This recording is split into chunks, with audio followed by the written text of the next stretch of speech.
Hello నమస్తే, welcome to Anantha TV.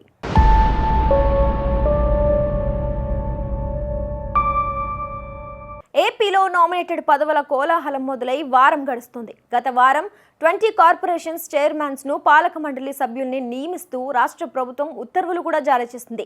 ఎన్నికల్లో tickets దక్కని నాయకులు, పార్టీ కోసం సుదీర్ఘ కాలంగా పనిచేస్తున్న వారిని గుర్తించి వారి అనుభవం, సామర్థ్యానికి తగ్గ పోస్టులలో నియమించారు. ఈ క్రమంలో రాష్ట్ర స్థాయి ప్రతినిధులు కీలకమైన పదవుల నియామకంపై మాత్రం ఉత్కంఠ కొనసాగుతుంది. తెలుగు రాష్ట్రాల్లోనే కాకుండా దేశం మొత్తం గుర్తింపు ఉన్న పదవుల్లో ఒకటైన తిరుమల తిరుపతి దేవస్థానం పాలక మండలి చైర్మన్ పదవిపై ఉత్కంఠ వీడటం లేదు. గత వారమే టీటీడీ చైర్మన్ నియామక ప్రక్రియ కొలిక్కి వస్తుందని విస్తృతంగా ప్రచారం జరిగిన చివరి విషయంలో అది ఆగిపోయింది. ఇక టీటీడీ చైర్మన్, పాలక మండలి సభ్యత్వాల కోసం కూటమి నేతల్లో తీవ్రమైన పోటీ నెలకొంది. ఇప్పటికే కొన్ని పేర్లు విస్తృతంగా ప్రచారం జరిగిన టీటీడీ చైర్మన్ పదవి ఎవరికి దక్కుతుందనే విషయంలో మాత్రం ముఖ్యమంత్రి చంద్రబాబు నాయుడు మనసులో ఏముందో మాత్రం బయటపెట్టడం లేదు. టీటీడీ చైర్మన్ పదవిని ఆశిస్తున్న ప్రముఖులలో పలువురికి టీటీడీ బాధ్యతలు కూడా వేరువేరుగా హామీ ఇచ్చినట్లుగా తెలుస్తుంది. ఇది కూడా టీటీడీ నియామకం కొలిక్కి రాకపోవడానికి కారణమని చెప్తున్నారు.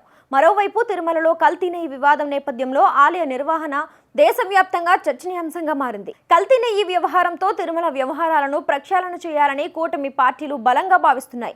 మరోవైపు టీటీడీ బాధ్యతలని తమకు అప్పగించాలని బీజేపీ కోరినట్లుగా తెలుస్తోంది. ఇక టీటీడీ పాలక మండలి సభ్యత్వాల కోసం ఏకంగా ఆ పార్టీకి దాదాపు 250 దరఖాస్తులు వచ్చినట్లుగా చెప్తున్నారు. టీటీడీ పాలక మండలిలో గరిష్టంగా 23 మందికి మించి సభ్యులుగా నియమించే అవకాశం ఉండదు. జనసేన, టీడీపీల నుంచి కూడా తీవ్రమైన పోటీ ఉంది. ఓ దశలో పవన్ కళ్యాణ్ సోదరుడు నాగబాబు పేరు కూడా టీటీడీ చైర్మన్ రేస్లో వినిపించింది. నామినేటెడ్ పదవుల వ్యవహారంలో తనపై తీవ్రమైన ఒత్తిడి ఉందని మాత్రం పవన్ స్పష్టం చేశారు. టీటీడీ సభ్యత్వాలు, పదవుల కోసం తనను ఒత్తిడి చేయొద్దని బహిరంగంగా విజ్ఞప్తి చేశారు. ఇక కలియుగ ప్రత్యక్ష దైవమైన వెంకటేశ్వరుడి సన్నిధిలో జరుగుతున్న పరిణామాలను గాడిన పెట్టేందుకు ముఖ్యమంత్రి పెద్ద ఎత్తున కసరత్తు కూడా చేస్తున్నట్లుగా తెలుస్తుంది. గత ప్రభుత్వ హయాంలో పెద్ద ఎత్తున అవకతవకలు జరిగాయని ఆరోపిస్తున్న నేపథ్యంలో తిరుమల వ్యవహారాలలో రాజకీయ జోక్యం ఉండకూడదని ముఖ్యమంత్రి భావిస్తున్నారు. అదే సమయంలో కూటమి పార్టీల మధ్య ఏకాభిప్రాయం కుదిరేలా అందరికీ ఆమోదయోగ్యమైన వ్యక్తిని టీటీడీ చైర్మన్ పదవిలో నియమించే అవకాశాలున్నాయని టీడీపీ వర్గాలు చెప్తున్నాయి. ఇప్పటికే ప్రచారంలో ఉన్న పేర్లతో పాటు మరికొన్ని పేర్లను కూడా ముఖ్యమంత్రి పరిశీలిస్తున్నట్లుగా తెలుస్తోంది. టీటీడీ చైర్మన్ పదవికి గౌరవాన్ని తీసుకురావడంతో పాటు పరిపాలనా వ్యవహారాలలో అనుభవం ఉన్నవారు, రాజ్యాంగ పదవులలో పనిచేసిన అనుభవం ఉన్నవారిని కూడా టీటీడీ చైర్మన్ గా నియమించే అవకాశాలపై సన్నిహితులతో ముఖ్యమంత్రి చర్చిస్తున్నారు. ఇక టీటీడీ నిర్వహణలో భక్తి భావన మాత్రమే ఉండాలి, రాజకీయాలకు ఆస్కారం ఉండకూడదని ముఖ్యమంత్రి ఉద్దేశంగా ఉందని చెప్తున్నారు. ఇక ప్రతిపక్షాలకు, రాజకీయ ప్రత్యర్థులకు అవకాశం ఇచ్చేలా నియామకాలు లేకుండా చూడాలని చంద్రబాబు భావిస్తున్నట్లుగా తెలుస్తోంది.